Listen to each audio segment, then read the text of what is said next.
This is the 2025 GMC Yukon Elevation. Is this the best bang for the buck trim level? Hey everybody, it's Tom from Vehicle Visionary. I hope you're having a great day. Today we borrowed this Elevation version of the Yukon from our friends at Mike Morgan Buick GMC in Shreveport, Louisiana. If you want to know more, check out the link down in the description of the video. The exterior color on this model is sterling metallic, and it has a dark atmosphere with Gideon interior. And if you're curious to know what that looks like, well, here is what it looks like. We're gonna have 20-inch wheels, and as we work our way around here to the front end, full LED lighting, LED headlights, LED daytime running lights, and LED fog lights down here on the lower portion of the bumper. Changes obviously to the design of the headlight housing and the way the front end is designed overall. A little bit of chrome and some gloss black here, but I think it balances out nicely. You can see your sensors here that will help out with all of your driving aids. All of those good things are going to be here. We'll see our GMC logo right here with the piece that looks like it should be some kind of an vent, something that is functional, but it's not. But at the same time, I can't say that's a bad thing because it breaks things up. Without it being there, period, whether it's functional or not, I just don't think it would look right. And with our side view mirrors, we're going to have the turn signal indicators built in. They're going to be heated. They're going to be power folding, power adjustable. Everything is here that you want. In fact, let me come right here and hit the button to fold those in for you, just so you can see that functionality. You can also see the blind spot indicator right there. And this is the button that I hit to do that. And we're gonna have passive entry on our door handles, not only here on the front doors, that's what this button right here is, but also on the back doors. And that's good because you can come to the front or the rear doors and lock or unlock all four doors from either one. Here is the remote, lock, unlock, remote start. We can open and close our tailgate. You can also manually open the glass on the tailgate. Hit that button right there and it pops that open, and then you have your panic button right there. There's the rest of the look of the remote. Nicely done. And it does have a key inside of it. If for some reason the battery dies in the remote, then you can always use the key to get into the interior if you need to. And in this case, we're gonna have the affixed assist steps, not power, but not a big deal. I think that works just fine. Also, your roof rails up top, you can buy the crossbars and increase your cargo capacity greatly. Something that I always like about these Yukons is the nice large windows, very easy to see out of. We finish things off here on the rear with the LED taillights. There's our Yukon and Elevation logos. And let me show you real fast what I was talking about here with the glass. We're gonna hit that button right there. Now, like I said, that pops the glass open. You still have to manually open it yourself, but there could be some advantages to that if you just need to reach inside or put something inside or take something out, whatever you need to do, you can do that very easily. And while there's no rear window wiper back here in this area, it's tucked away underneath the rear roof spoiler. I like that. It gives it a much cleaner look and finish back here, and a little bit more chrome to finish things off. Under the hood is the naturally aspirated 5.3 liter V8. It puts out 355 horsepower and 383 pounds-feet of torque. All of that's mated to a 10-speed automatic transmission. Let's see what the MPGs are. They're gonna be 15 city, 20 highway, 17 combined, and 5.9 gallons of gas per every 100 miles driven. The gas tank capacity is going to be 24 gallons. In the city, you can drive 360 miles on a single tank of gas. Out on the highway, you can drive 480 miles. When it comes to towing with this particular model, you can tow up to 7,900 pounds. And there is no shortage of space within the interior, and that starts with this area right here. Now you'll notice the tools to change the tire right here. That means you have a spare tire. It's located underneath the rear of the vehicle. In fact, I'll show you where that is right here, in case you were curious about that. You'll also find some connectivity here in the way of the power outlet, and you have the controls right here, the switches for lowering the middle row seats and the third row back here. Now there's a difference between the two. With these third row, you can raise and lower these with the power buttons right here. You'll have to manually put the middle seats back up. after you lower them down with the switches. And there's one more little thing here that you can do. You might not realize it, but if you hit these twice, here's what happens. I'm gonna hit that a second time. And if somebody's maybe waiting to get in right there and their hands are full or something along those lines and they need to hop into the third row, well, that's what you can do. Hit those buttons twice and that will happen. Cargo capacity ranges between 25.5 and 122.8 cubic feet. And for those of you who don't want a sunroof, there is the option to go with the elevation trim level and not have a sunroof, depending on your personal preference. In the event that your power tailgate doesn't open, come to this control right here and make sure it is not set to off. That way, you won't have any trouble with that and you won't make an unnecessary trip to the dealership. When it comes to the door panels, there's a lot of room here with the armrest. Plenty of room. That's comfortable as well. We have the upper and the lower door bins right here. And as far as our seats go, this lever will allow you to move the seats back and forth. They do slide back and forth, so you could actually increase or decrease leg space for rear seat passengers. And just as the same way with those controls I showed you in the back, you can pull on that one time, pull on that again, and that lets the seat get up and out of the way and make it very easy to hop into the third row back here. And I'm going to sit down right here. Now the seat is pretty far forward, but you can see that I have a lot of leg room. The seat comes back to about right here in its furthest position back. So it might be a little bit tight for some people, but for me, it works. And my favorite setup here as far as the positioning of the air conditioning vents in the roof like this, that works really well. That way the air is right here at the rear seat passengers. It doesn't have to travel from maybe down here. That makes things a lot easier. A couple of cup holders, or let's say one cup holder, and more of a little storage space back here for snacks or whatever the case is, and a USB port right there. We're gonna see the exact same setup over here on the passenger side. And in the event that the rear seat passengers don't want to go out through the pass-through right there, there's two different options here. If the battery died on the vehicle for some reason, they can still get the seats up and out of the way with this release. Just pull on that 2 times, and once it goes down, you pull on that a second time and it goes back up all the way. The same thing is what we can do with the button right here. We're gonna hold that button down one time, we're gonna hold that button down a second time, and now it's easy to hop right back out again. In the second row, there is more than enough space. Definitely plenty of space for anybody, no matter their height. They'll be comfortable here. The only thing I wish was a little bit different was that the armrests were a little bit longer, but that's what we have. I can almost fit my entire arm on there, but not quite. But it does work. And we'll have some more cup holders here on the rear of the center console, and the third zone of climate control can be adjusted back here. Not only temperature, but also fan speed. We'll also have heated seats and some connectivity options down here in the way of USB and another power outlet right there. Quite a bit going on where that's concerned. No shortage of connectivity, I should say, without the tongue twist, throughout the interior of this Yukon. The sticker price on this Yukon Elevation is $70,409. Let's see what else you get for the sticker price besides our redesigned dash. Very nice look. Also a change with the steering wheel. You're going to have heated, power adjustable seats for the driver and the passenger, and you will also find lumbar support for the passenger side and the driver's side. A little bit more space with the armrest. And we have the door bin, upper and lower door bins right there, the same way we did with the rear area, with the rear doors. And here is the glove box. Plenty of room in there for all the gloves you could possibly put in there. Does anybody put gloves in their glove boxes? I don't think so.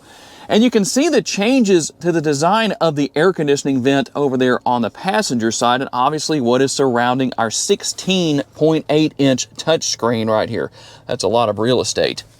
On the driver's side, we're going to obviously find all of our controls for the windows and the mirrors. We showed you the mirror controls earlier. Here's everything for your windows and seat memory. At this price point, GMC, you need to put seat memory on the passenger side if you're going to have it on the driver's side. Can't be that terribly difficult.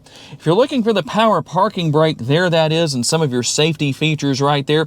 Everything for controlling your exterior lighting and your fog lights right here. You can just set that to auto if you want to. And this is the drive mode selector. Let's go through those driving modes. In fact, I'm so used to that being on the dashboard, I forget. Sometimes it's not. So we have normal. We'll go back through here. We're going to have sport, snow and ice. We'll also have our tow haul mode, and you can see the graphics that accompany each driving mode. Got to have that red with the sport mode so it looks sporty. And normal, well, I guess that's what normal looks like. Nothing at all in the background, it's just black. And you're going to have your heated steering wheel right here. And very simple, pretty easy to figure out what's here as far as the steering wheel goes. Your adaptive cruise control is over here, voice commands, that's simple. Also, your steering wheel mounted paddle shifters on each side, and then on the rear you're gonna have the same thing we've had previously. Control over here for your volume and for going through your stations or changing whatever you're listening to through your phone with Apple CarPlay and Android Auto.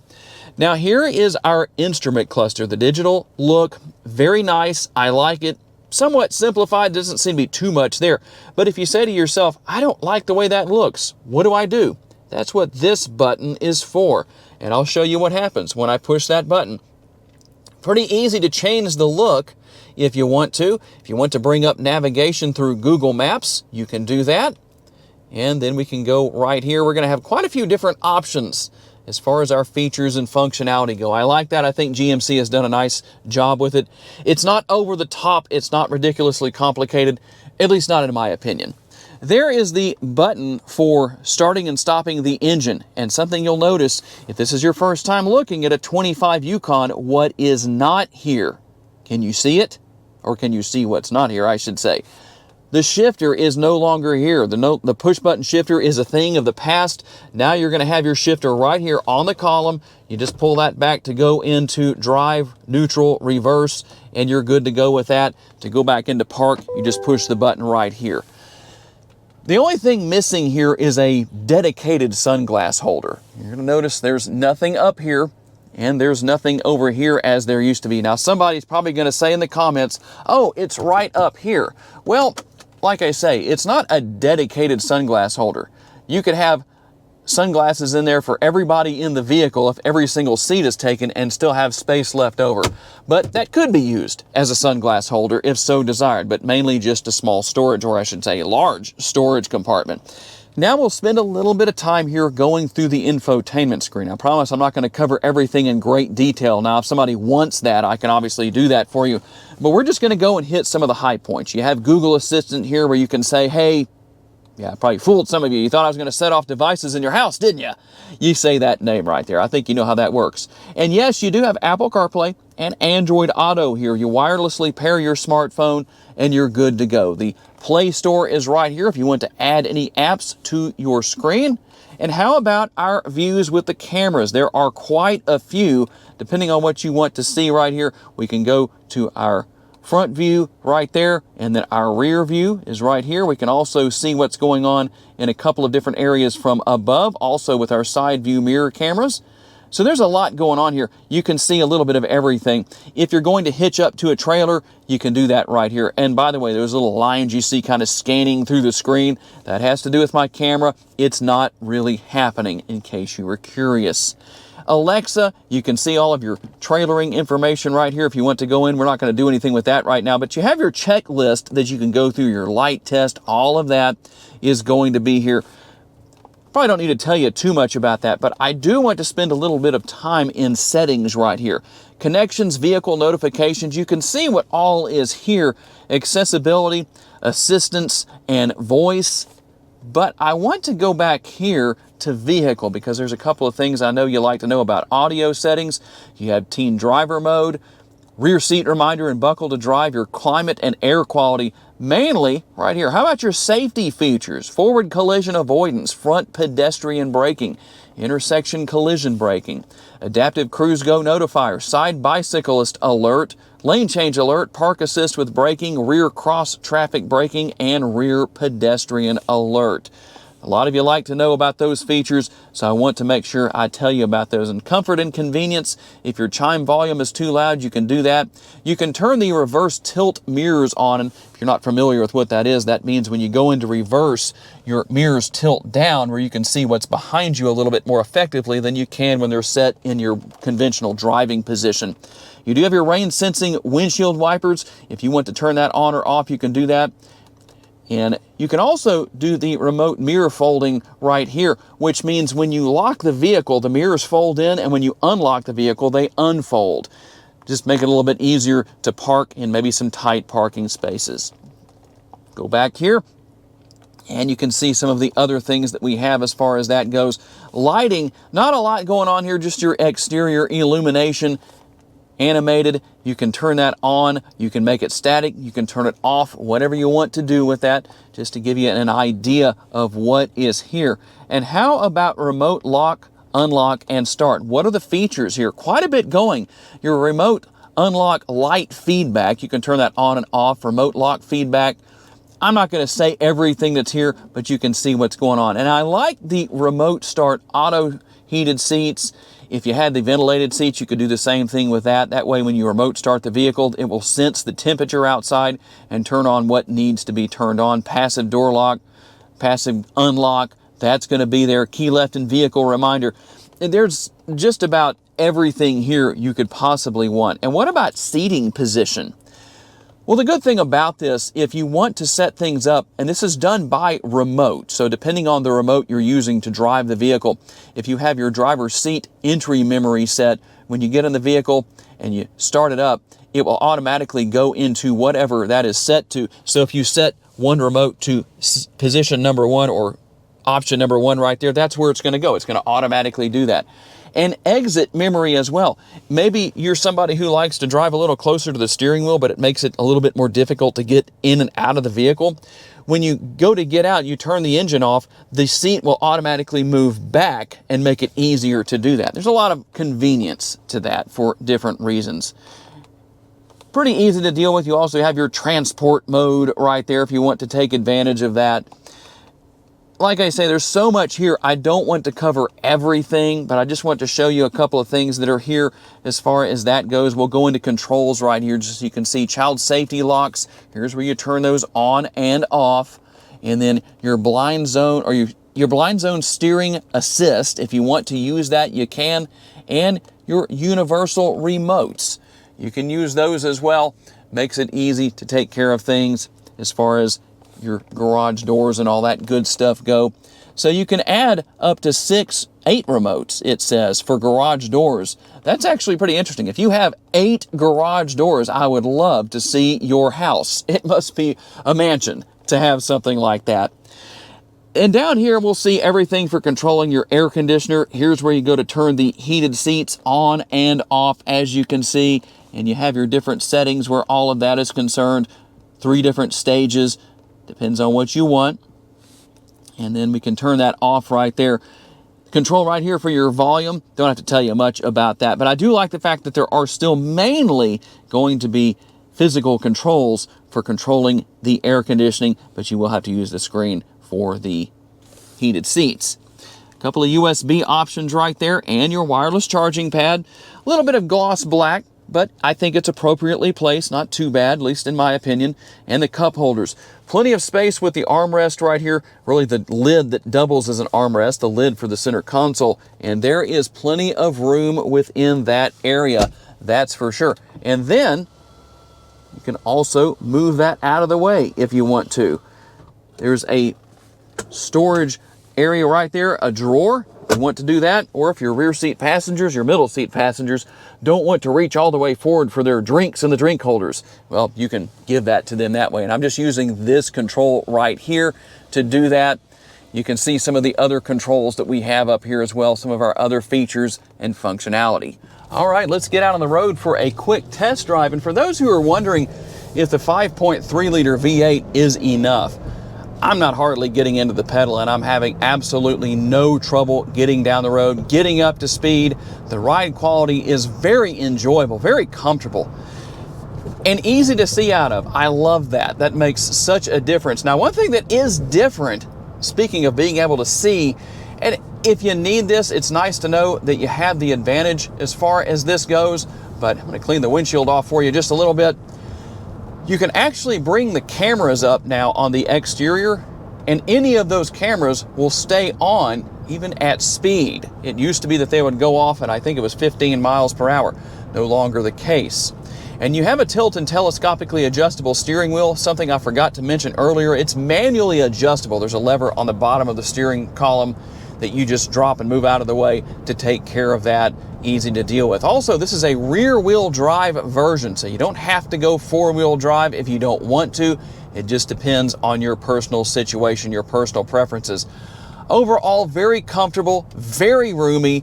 I think it goes without saying that whether you're 5 feet tall or maybe 6'5", you can set the position for the driver's seat and the steering wheel up where you will be very comfortable and have no trouble at all enjoying driving the Yukon. The technology here is very simple and easy to learn, and something else that I know a lot of people like to know about the adjustability. How easy is it to adjust to the brake and the gas pedal? Let's put it that way. They're very easily manageable. No problems where that is concerned, especially considering the fact that you have a naturally aspirated engine, so no issues that can sometimes come with turbocharged engines as far as the operational manner of the gas pedal. But overall, a very enjoyable vehicle to drive. Very easy to get around in. I know it's a very large SUV, but it doesn't necessarily feel like you're driving a bus when you're driving this around, at least not in my personal opinion. I think it's a very well-rounded vehicle. And there it is, the 2025 GMC Yukon Elevation. Is this the best bang for the buck trim level? Tell me what you think down in the comments section. I do want to say a special thanks to my friends at Mike Morgan Buick GMC for loaning me this Yukon for the day so I could tell you all about it. I also want to thank all of you for being kind enough to give me the opportunity to give you a vision for your next vehicle. If you enjoyed this video, please be sure to hit the like button. That's very helpful to me. Make sure to subscribe so you don't miss any future videos. And if you would, please share this video on your timelines on social media so other people can see it. If you'd like to learn about additional vehicles you may wish to consider purchasing, check out the video that's on the screen right now, and I'll see you there.